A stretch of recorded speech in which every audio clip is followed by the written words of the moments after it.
qui a fait changer, transformer le visage de la Kabylie. C'est la traduction d'un film sur Jésus fait aux États-Unis. Et ce film a fait quelque chose d'extraordinaire. Alors avec les moyens quand même des protestants qui ont pu mettre une équipe de traduction. Enfin, en fait, c'est pas de la traduction, c'est de la... Oui, c'est traduction d'abord, mais aussi de la synchronisation des voix. Alors le kabyle, par rapport au français ou par rapport à l'anglais, c'était pas évident. C'est comme ça qu'on s'est connus pour la traduction de ce film qui s'est appelé donc à l'époque de Jésus, Zman Sidney Aïssa. Alors là, on rentre déjà d'ailleurs dans quelque chose qui est un petit peu particulier, c'est que il faut savoir que les Kabyles ne connaissent pas le nom de Jésus comme les Arabes d'Orient, sous une autre forme que celui de Isa, le nom de soi-disant de Jésus dans le Coran. Donc ça aussi, ça a aidé. Dans un premier temps, pour entrer en contact avec les musulmans de Kabylie, il fallait un nom qu'ils connaissent. Ah ouais, trop près, d'accord. Voilà, et donc, en réalité, Mustapha a mis le point sur deux choses importantes. C'est traduire tout dans les langues de ceux qu'on va évangéliser et les moyens modernes. C'est-à-dire, en fait, à l'époque, c'était les cassettes vidéo, les cassettes audio, et très vite, cela a pu se répandre et ils en mettent le paquet parce qu'il est distribué au pied des bateaux pour les immigrés qui retournaient en Algérie, dans les années, fin des années 70, début des années 80.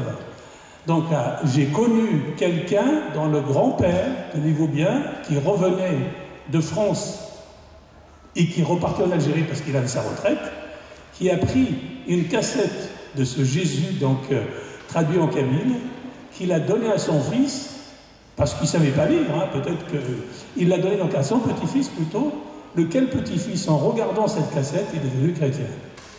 C'est vous dire à quel point les moyens modernes ont été très tôt utilisés.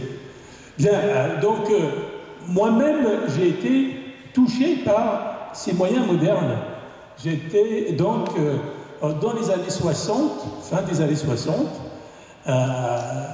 évangélisé par la radio d'évangéliques de Suisse. Ils avaient deux émissions qui m'ont mis en contact avec celui qui est devenu mon Seigneur et mon Dieu, comme dit saint Thomas, donc Jésus-Christ. Et donc ces moyens modernes sont extrêmement importants aujourd'hui. Moi, j'en ai conclu que c'est ça qu'il fallait développer. Et c'est vrai que la mission a été beaucoup plus, si je peux dire, mission, en direction des musulmans par l'Internet. Nous n'avons... C'est plus facile Internet que la radio ou la télévision, il faut avoir des moyens. Mais à partir des années 2000, Internet a remplacé un peu la radio et la télévision. Donc c'est dans ce domaine que nous avons créé Notre-Dame de Kabylie et ensuite donc ça s'est développé assez rapidement.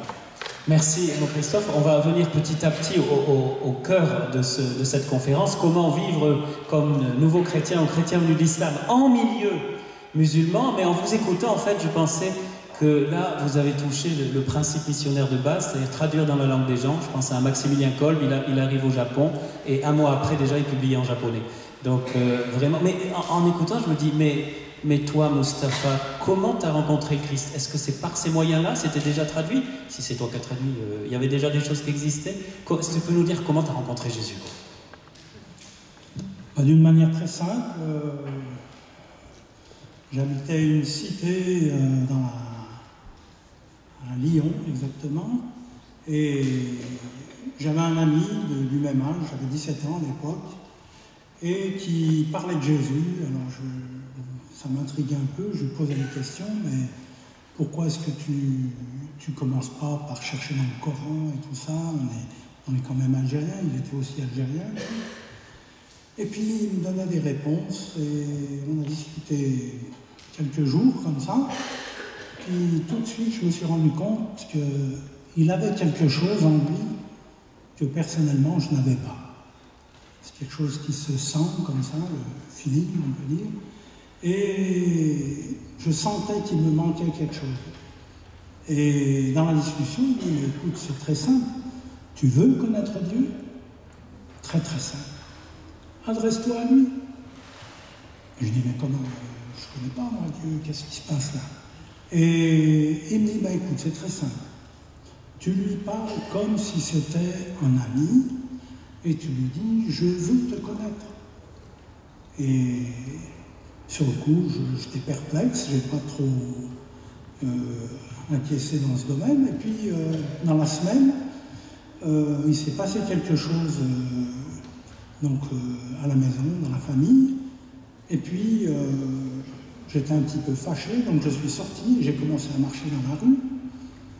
Et tac, j'ai repensé à ce qu'il m'a dit. Alors j'ai dit, mais dans le fond, pourquoi est-ce que tu n'essayes pas? Et j'ai essayé, effectivement, je me suis adressé à Dieu sans savoir vraiment ce qu'il pouvait représenter ou autre. Et j'ai dit, ben écoute, si vraiment tu existes, moi je veux te connaître. Et qu'est-ce qui s'est passé? J'ai continué à marcher et tout à coup je me suis senti envahi d'une joie, mais vraiment quelque chose que je ne connaissais pas jusque-là.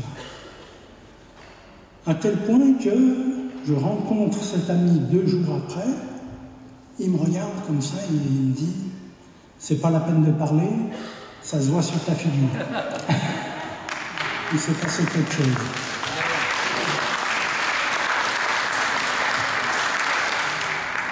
Et à quel âge as-tu été baptisé? Un peu plus tard, je devais avoir 25 ans, je crois. Donc il y a eu un peu de temps entre les deux parce que je fréquentais tout simplement, c'était un espèce de groupe d'études bibliques où on se rassemblait tous les vendredis soirs et puis il y avait quelqu'un qui partageait la parole comme ça. C'est comme ça que j'ai commencé ma vie chrétienne, quoi. Et donc, avant d'arriver au baptême, j'ai bien étudié la Bible. Je crois que j'avais une bonne connaissance à cette époque-là. Voilà. Super. Alors, ce qui nous rassemble aussi, si on a voulu ce forum, c'est pour échanger nos expériences missionnaires entre évangéliques, protestants, catholiques, différentes communautés chrétiennes. Il faut dire, comment tu fais toi? Comment tu fais à la fois pour annoncer, pour dialoguer, mais là la question le point sur lequel on va aborder, c'est comment vous, convertis, venus de l'islam, et comment tous ceux de ta communauté, de vos communautés, comment ils arrivent à vivre leur vie chrétienne, parce que ça peut concerner en Algérie, bien sûr c'est pas comme en France, mais il y a peut-être des points communs, il y a peut-être ton expérience qui va certainement pouvoir aider peut-être certains ici, présents, ou d'autres qu'on va rencontrer, à... On sait que certains se cachent, d'autres ne se cachent pas. On sait qu'un peu comme en Algérie, il y a différentes approches. Quelle est ton expérience, puis mon Christophe, ce que tu veux dire, libre, sur comment vivre comme un chrétien venu de l'islam au milieu, dans un contexte complètement ou partiellement musulman? Il se trouve que nous sommes à peu près donc baptisés de la même époque. C'est en 70, ou 69 J'oublie, je me suis converti en 68. 68, bon, enfin, disons que c'est... Dans cette période, il y avait, disons, avec les musulmans, d'autres relations qui ont peu à peu changé complètement. Aujourd'hui, il y a des relations qui sont devenues beaucoup plus difficiles, et notamment dans nos familles. Parce qu'il y a deux types, finalement, de convertis. Il y a ceux qui ont une rupture totale avec leur famille, parce que ce n'est pas possible. Sinon, ils se font zigouiller, quoi. Malheureusement, ça peut arriver. Et c'est même arrivé. Et puis, il y a d'autres qui gardent des relations avec leur famille. Alors, il y a 2 types de gens qui gardent des relations avec la famille. Il y a ceux qui l'annoncent, qui sont devenus chrétiens, et qui vont, après la tempête que ça produit, entretenir des relations malgré tout. Et puis, il y a ceux qui... 20 ans après, ils ne l'ont toujours pas dit, ils se cachent, ils vivent en chrétien, ils ont été baptisés, mais ils ne disent pas. Je ne vais pas parler de ceux qui se cachent, parce que là, il faudrait quelqu'un qui ait fait ça pour nous raconter son histoire, son expérience. Mais par contre, je vais parler de ceux qui ne se cachent pas. C'est assez intéressant parce que on va avoir des relations pratiquement quotidiennes avec les musulmans de ce fait. Ils vont nous questionner, nous remettre en question et poser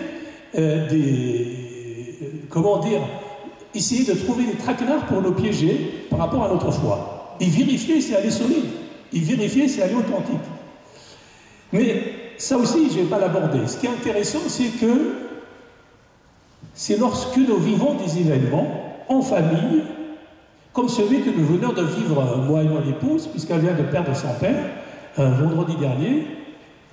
Et donc nous sommes allés. L'année d'avant, j'ai perdu mon propre père. Alors vous savez que chez les musulmans, il est de tradition de faire une prière pour les morts avant de le mettre en terre, de le mettre dans la tombe. Et alors, cette question se pose à ce moment-là. Est-ce que je participe? Est-ce que je ne participe pas? Je ne vous donne pas la réponse parce que, enfin, je veux dire tout de suite, je vais vous donner un autre cas de figure qui est arrivé dernièrement à un converti. Certains le connaissent ici, il s'appelle Sofiane. Et il m'a raconté que lors du sacrifice de l'Aïd qui vient de se passer, ses parents, il leur avait annoncé qu'il était devenu chrétien. Hein. Donc ils lui disent, mais c'est la première fois qu'il a annoncé qu'il va vivre en chrétien la fête de l'Aïd. Ses parents lui demandent donc de participer. Il n'avait pas trop envie. Et puis finalement, il dit, bon, allez, je vais participer à ce sacrifice fait pour les idoles. Ça les a choqués. Comment ça? Un sacrifice fait pour les idoles? C'est sa façon de réagir à ça. Moi, ça m'est arrivé beaucoup plus tôt. Donc, doit-on participer au sacrifice de l'Aïd? Doit-on manger la viande sacrifiée pendant l'Aïd? Doit-on participer à une prière? Mais une prière, c'est pas dire les paroles de la prière, c'est simplement se tenir dans les rangs. Eh bien, tout cela, je trouve, enfin, Mustapha nous dira ce qu'il en pense, mais tout cela, ça serait de l'équivoque de ne pas mettre les choses au clair. Parce que ce n'est pas... Ne croyez pas que c'est un manque d'amour que de refuser de participer, mais c'est par amour de la vérité que moi je pense qu'il faut dire, il faut clarifier les choses. Donc le sacrifice de l'Aïd, il y a très longtemps que je ne mange pas de cette viande-là. Ça ne veut pas dire que je ne mange pas de la viande halal, mais la viande halal n'est pas forcément sacrifiée avec un rituel. Celle de l'Aïd, oui. Donc moi, mais à Sofiane, je lui ai dit, bah, écoute, c'est à toi de voir, en âme et conscience. Si tu considères que tu manges de la viande sacrifiée aux idoles, oui, alors tu as raison, il ne faut pas en manger. Mais par contre, si tu considères qu'elle est sacrifiée, bah, et d'un autre côté, l'Église, enfin, nos églises, n'ont pas de position par rapport à ça. Un autre cas qui vient aussi de m'arriver, au mois d'août, mais je savais qu'il se préparait déjà, un jeune chrétien, vraiment jeune, il a 30 ans, qui n'a pas trouvé de chaussures à son pied, si je peux dire, par rapport aux filles qu'il cherchait. Il a cherché des chrétiennes, même là-bas. Je l'ai même adressé à Salah, d'ailleurs, pour qu'il lui présente. Ça n'a pas marché. Bon, et puis là, sa mère, ses parents lui ont trouvé une fille. Et alors, il me pose la question, que dois-je faire? Je lui dis, écoute, normalement, je te le déconseille d'épouser une musulmane. Toi, tu es chrétien. Il a dit, mais je lui ai dit que j'étais chrétien et elle est quand même d'accord. Bon, je lui dis, mais est-ce que le reste de la famille le sait?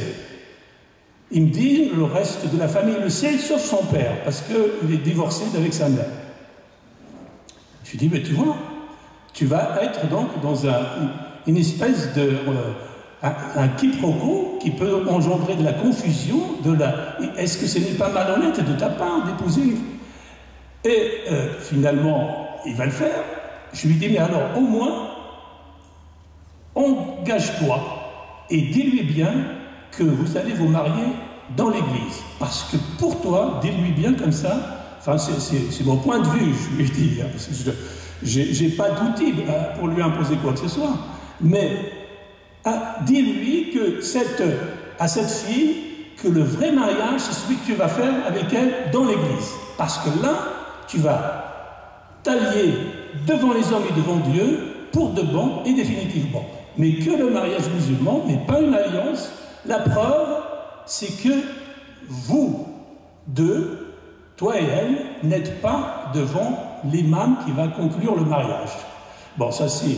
Il faut aussi connaître les traditions pour pouvoir donner un conseil par rapport à ça. Alors aujourd'hui, donc nous sommes confrontés à des situations nouvelles dans un pays où il a été possible de créer une espèce de communauté, même si elle est très mélangée, une communauté chrétienne dans un monde musulman. C'est unique dans l'histoire des pays musulmans et c'est, à ma connaissance, uniquement en Algérie que ça existe.